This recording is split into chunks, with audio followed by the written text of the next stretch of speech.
Hello, everyone. Welcome all. In this section, we are going to do approximate integration, which is section 7.7. You know that some of the integrals cannot be determined, cannot be evaluated by the methods that we have seen earlier, like integration by parts, or trigonometric substitution, or U-sub method. There are some integrals where we can only do an approximate integration. We can only evaluate, we can only get a value that is very close to the actual integral value. So you've seen left endpoint approximation, right endpoint approximation, and the midpoint rule. All these you have seen in Calculus 1 class. In addition, in this class, we are going to be seeing trapezoidal rule and Simpson's rule as well. So the first one, the first three that you have seen before are left endpoint, right endpoint, and the midpoint rule. So what is left endpoint approximation? How do you get this formula? Integral a to b fx dx is the definite integral. It's nothing but the area under the graph of the function f of x bounded by x equal to a and x equal to b. In order to do that, we divide the interval a to b by n subintervals, let's say, and then x0 equal to a, x1, x2, and so on, then xi minus 1, xi, which is the ith interval, then it goes up to xn, which is equal to b. And here we'll assume that the length of each interval, all these intervals are of uniform width, and the width is equal to delta x. Width of each interval equal to delta x. And delta x equal to b minus a over n. B is the rightmost endpoint of the interval. A is the leftmost endpoint of the interval. N denotes the number of intervals. And here, when we do the left endpoint, we can actually approximate the area by means of left endpoints of these intervals. And that is how we get the first formula. Integral a to b fx dx equal to L sub n. L for left endpoints. N denotes the number of partition points, number of intervals. And we write sigma I varying from 1 to n, f of xi minus 1 delta x. If you expand that, what you get is f of x sub 0, f of x sub 1, and so on, up to f of x sub n minus 1, all multiplied by delta x,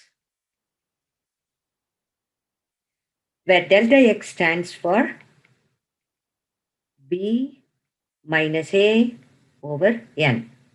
N denotes the number of intervals.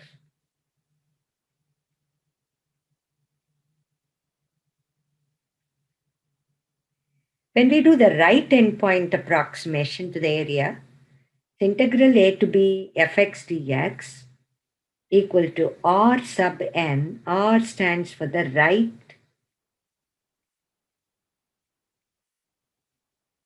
right endpoints. R sub n, n denotes the number of subintervals. Sigma f of xi delta x, I varying from 1 to n.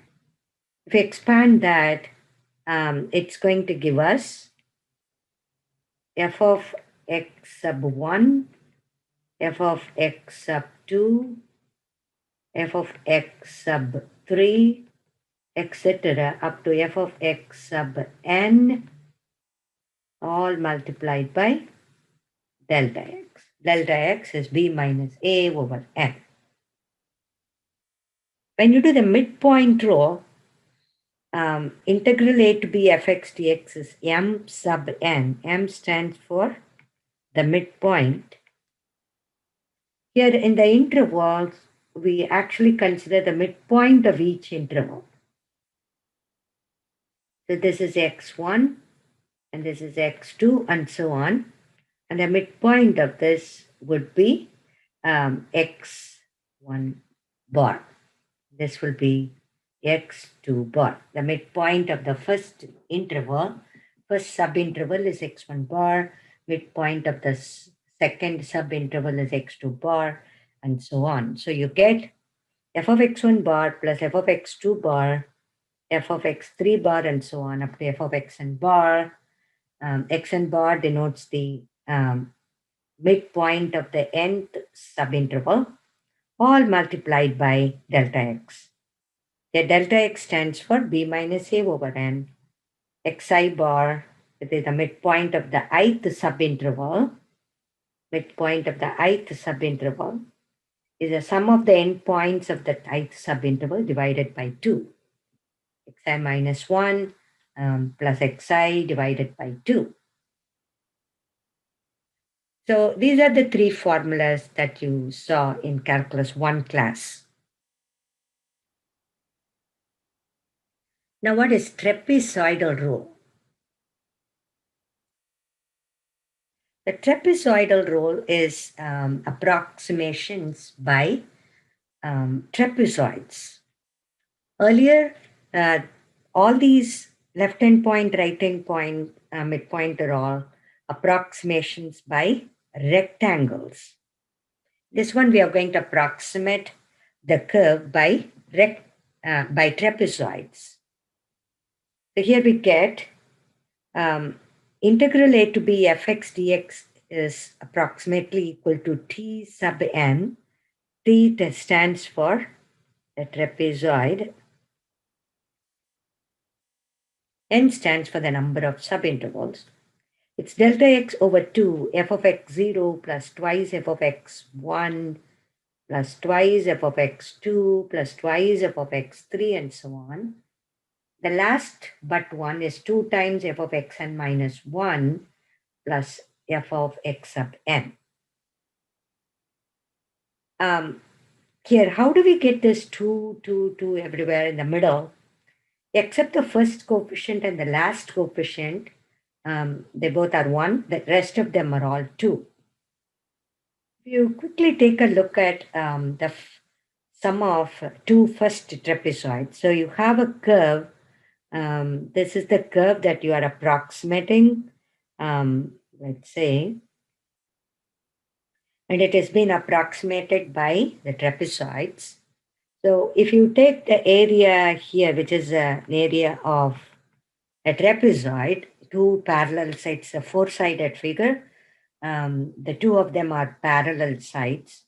So if you take the area of this first one, let me call it A1, which is equal to, so area of the trapezoid, first of all, area of the trapezoid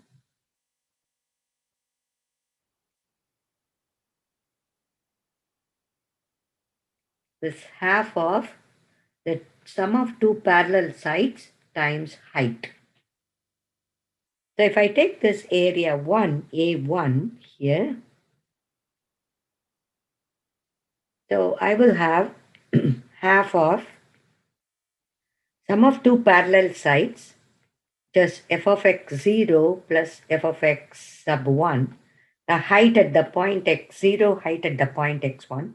Those are the two parallel sides times the width or the height of the trapezoid, which is equal to the delta x times delta x. Then if I consider A2, the second one, second area will be something similar, half of f of x1 plus f of x2 multiplied by delta x. When you add A1 plus A2, the two sum of these two areas, you will get half delta x can be taken out, which is common factor. Then you are going to add these two four terms. So that will give us f of x0. Then you will have f of x1 added twice, f of x1 added twice, then plus f of x2, this f of x1 is being added 2 times, then all multiplied by delta x. So when you add two trapezoids, you are getting f of x1 added twice, which is the common height to these two trapezoids, common sides to two trapezoids. Like that, when you add all of A1, A2, A3, A4, etc., you're going to have the middle one getting repeated, the middle side, which is the common side, which will get repeated. So that's how you get in this formula 2 times f of x1, 2 times f of x2, 2 times f of xn minus 1. The very first one and the last one will have the coefficient 1. So that's how you can remember that formula. That is something you need to remember, trapezoidal rule. The next rule is called Simpson's rule, which are the curve is approximated better by parabolas. So here we can approximate the earlier one.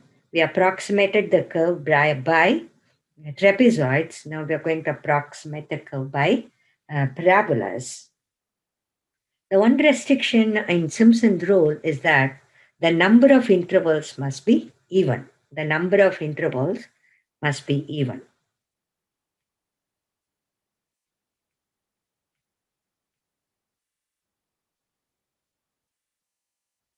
Integral a to b fx dx becomes S sub n. S stands for Simpson's.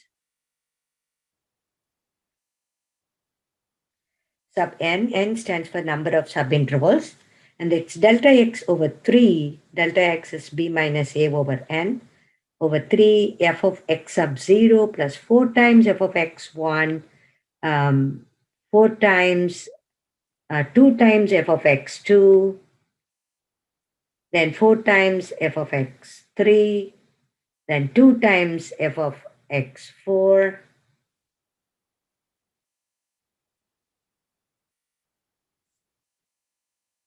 and so on, up to 4 times f of xn minus 1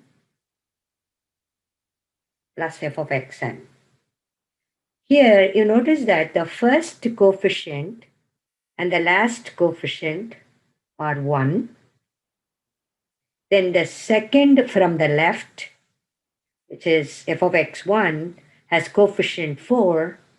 The second from the rightmost has a coefficient 4 as well.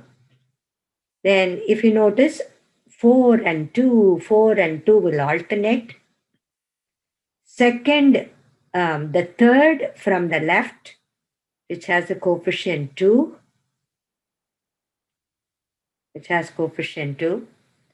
Third from the last has a coefficient 2. So coefficients which are equidistant from the beginning and the end are equal. And then the first coefficient and the last coefficient are equal to 1. Here, one important thing that we need to remember again, the number of intervals should be even for Simpson's rule. Next, we will see some problems based on these rules. Watch my next video for the problems based on these rules.